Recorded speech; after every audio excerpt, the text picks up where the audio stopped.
Let me get this straight. The Department of Justice, the people in charge of, justice, released thousands of Epstein documents, then deleted 13 of them without explanation, then put them back after Backlash, and their excuse is, we were protecting victims. Okay, but also one of those files had a photo of Trump at an Epstein party, so now it looks like you're protecting someone, just maybe not the victims. Look, I want to walk through what actually happened here because the timeline alone is insane. On Friday, the DOJ dumps thousands of pages of Epstein files onto their website. This is part of a court-ordered release, right? Transparency, accountability, all the things we're supposed to believe the justice system does.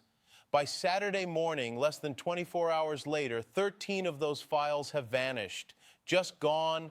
No note, no explanation, nothing. The website just acts like they were never there, which is a move I've only ever seen from teenagers deleting their Instagram stories after their mom finds their account. And here's the thing. We're not talking about 13 pages out of 13. We're talking about 13 files out of thousands. You know where they are. It's like losing your keys in a Costco parking lot. You know you left them somewhere near the cart returned by the tire center. You're not confused. You're just pretending you don't remember because you don't want to walk back. So what was in these 13 files? Well, one of them had a photo of Donald Trump at an Epstein party. Now, before anyone jumps down my throat, this isn't new evidence. This photo has been in court records. It's been reported on before. It's not some smoking gun that just materialized. But the fact that it disappeared, specifically that it disappeared now under an administration staffed with people Trump appointed, some of whom are still in the DOJ, makes it look really, really bad. Like catastrophically bad. Like your ex deleting photos of you from Instagram right after you get engaged to someone else. Bad. The timing is so suspicious, it might as well be wearing a trench coat and sunglasses. And predictably, House Democrats on the Oversight Committee lost their minds. They fired off letters demanding answers. They used phrases like alleged cover-up and answer to Congress, which, fine, that's their job. But also, you kind of handed them this one, DOJ. If you're trying not to look like you're covering for Trump, step one is don't delete the Trump photo. Step two is, if you do delete the Trump photo, have a reason ready that doesn't sound like you workshopped it in a panic on Sunday morning, which brings us to the explanation. Deputy Attorney General Todd Blanche, who, by the way, was one of Trump's defense attorneys before joining the DOJ, just so we're all clear on the vibes here, comes out and says the files were removed because they contained unredacted images of women who needed protection, victim privacy, sensitive material, standard procedure. And he insists very firmly that this was not politically motivated. Okay, let's take that at face value for a second. Let's say he's telling the truth. That still doesn't make sense. Because if victim protection was the reason, why did you publish the files in the first place? Did no one review them? You're the Department of Justice. You have lawyers. You have redaction teams. You have people whose entire job is to look at documents and decide what can go public. Are you telling me that nobody noticed there were unredacted images of women in these files until after they went live on the website? That's not standard procedure. That's a screw-up, a big one.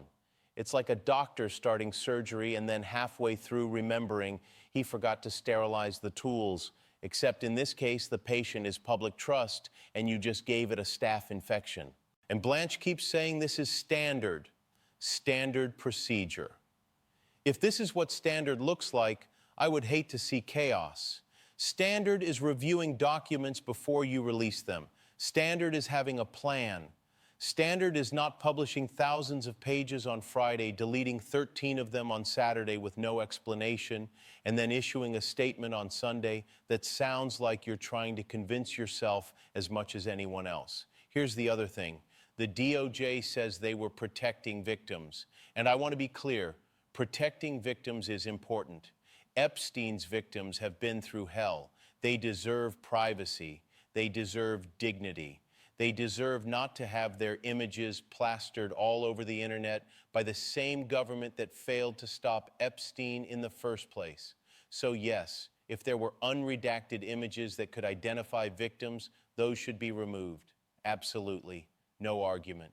But here's my question. If that's true, why was the Trump photo part of the problem? Was Trump in a photo with victims? Was he in the background of a photo that showed victims? Or was he just in a photo at an Epstein event, and that photo happened to be in the same file as other images? Because those are very different things. And the DOJ hasn't clarified. They just said unredacted images of women and left it at that, which is convenient because now they get to hide behind victim protection while also not explaining why a photo of a former president at a party needed to disappear. It's like when you're a kid and you break something and your mom asks what happened and you say, "I was trying to help."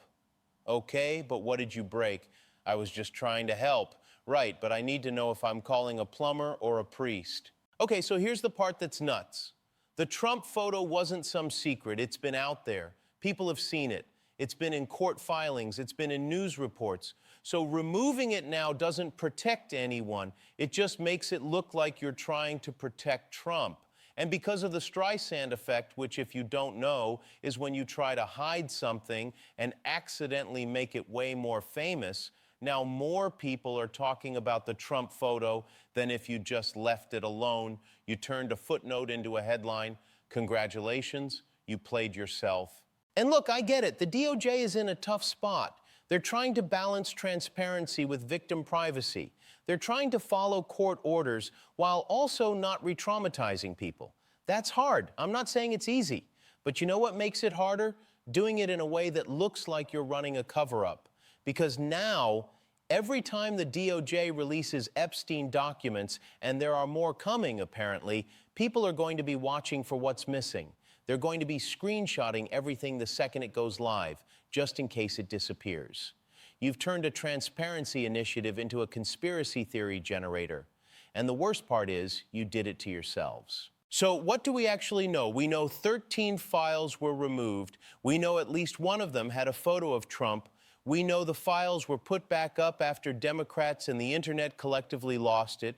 We know the DOJ says it was about victim protection. And we know Todd Blanche says it wasn't political. That's what's confirmed. Here's what we don't know. We don't know if there were other photos in those files. We don't know if victims were actually identifiable in the images or if the DOJ is just being overly cautious. We don't know why there was no explanation on Saturday when the files first disappeared. We don't know if anyone at the DOJ thought, hey, maybe deleting a Trump photo from the Epstein files the same week we're supposed to be demonstrating our independence is bad optics. Apparently not, because here we are. And I want to be fair to Blanche for a second. Victim privacy in Epstein cases is a real concern. These are people who were exploited, abused, and then dragged through years of legal proceedings. The last thing they need is their faces showing up in some true crime TikTok. So if the DOJ genuinely found unredacted images that could identify victims, removing those images is the right call. I'm not arguing with that. But that makes the initial release even more baffling because it means someone at the DOJ looked at these files, said, yep, good to go, and hit publish without noticing there were unredacted victim images in there, which suggests either incompetence or indifference, and I'm not sure which is worse. It's like the DOJ is treating transparency like a surprise party. Don't look, okay? You can look. Wait, don't look at that part. Okay, now you can look again, but don't ask questions. And here's the thing that really gets me. This isn't just about Trump. I mean, it is, obviously. The photo is of Trump. But it's bigger than that. Because Epstein's victims have been waiting for years for accountability, for transparency, for answers. They've watched powerful men dodge consequences. They've watched evidence get sealed. They've watched the justice system move at the speed of continental drift. And every time something like this happens, files deleted, explanations delayed, excuses that don't quite add up, it chips away at whatever trust is left. These aren't abstract documents. They're not just data points in a political fight. They represent real people who were hurt, who deserve better than a bureaucratic shell game. And also, if you're going to do a cover-up, maybe don't do it on a Saturday when everyone's home scrolling Twitter. It's like robbing a bank during a flash mob. Yes, there's chaos, but also everyone is filming. You're not getting away with it. You're just getting away with it in 4K.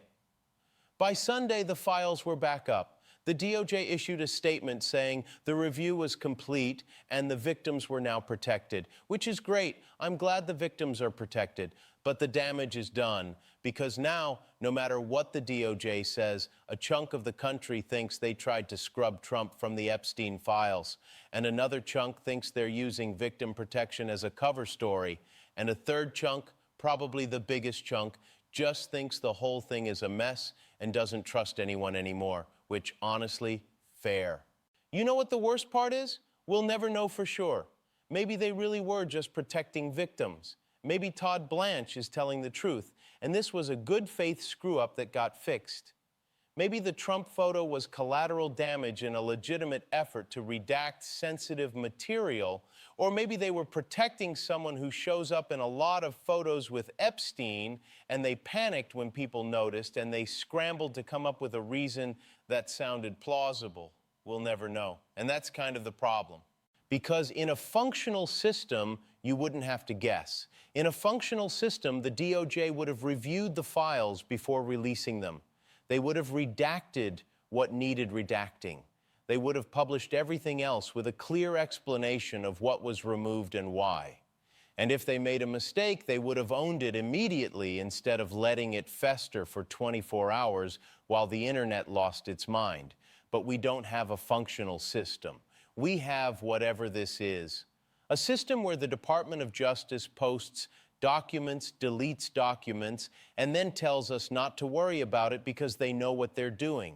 Except they very clearly do not know what they are doing, because if they did, we wouldn't be having this conversation. Anyway, the files are back up now. You can go read them if you want, assuming they stay up. Assuming nothing else mysteriously vanishes the next time someone decides a photo is inconvenient.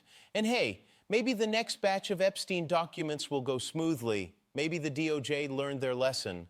Maybe they'll have their act together. Or maybe we'll be back here in 3 months talking about why another 13 files disappeared and why the explanation doesn't quite make sense and why it's always the same people who seem to benefit from the confusion. We'll see what happens when the next batch drops, if it drops, and if it stays up.